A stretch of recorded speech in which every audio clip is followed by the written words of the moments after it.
আমের মুকুল থেকে আম গাছে আম আসার পরের থেকে দেখবেন যে আমগুলো আস্তে আস্তে ঝরে যায়, আমের সাইজ বড় হয় না, সময় মতো সঠিক কালারটাও আসতে চায় না।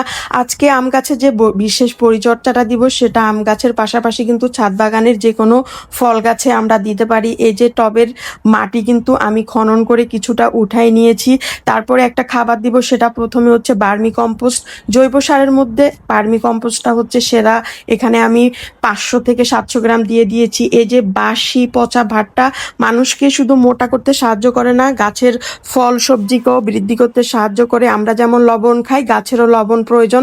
এপসম সল্ট 2 চা চামচ দিয়ে দিয়েছি। এই যে লাল পটাশটা গাছের মাটিকে পোকামাকড়ের হাত থেকে রক্ষা করবে, সাথে ফলের মিষ্টতা বাড়াতে অনেক বেশি সাহায্য করে, 2 চা চামচ দিয়ে দিলাম।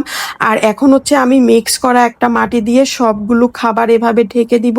ঢেকে দেওয়ার পরে আবার জরুরি একটা জিনিস হচ্ছে হালকা পানি দিয়ে এগুলো এভাবে ভিজিয়ে দিতে হবে।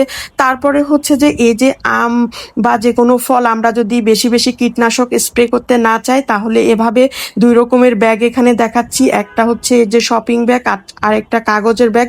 কাগজের ব্যাগগুলো আমরা নার্সারি থেকে কিনে নিতে পারি, আর শপিং ব্যাগগুলো আমাদের ঘরের ভিতরেই থাকে। তো আমি সবগুলো ব্যাগকে এভাবে পলি দিয়ে বা আপনারা এই যে শপিং ব্যাগ বা কাগজের ব্যাগ দিয়ে বেঁধে রাখতে পারেন।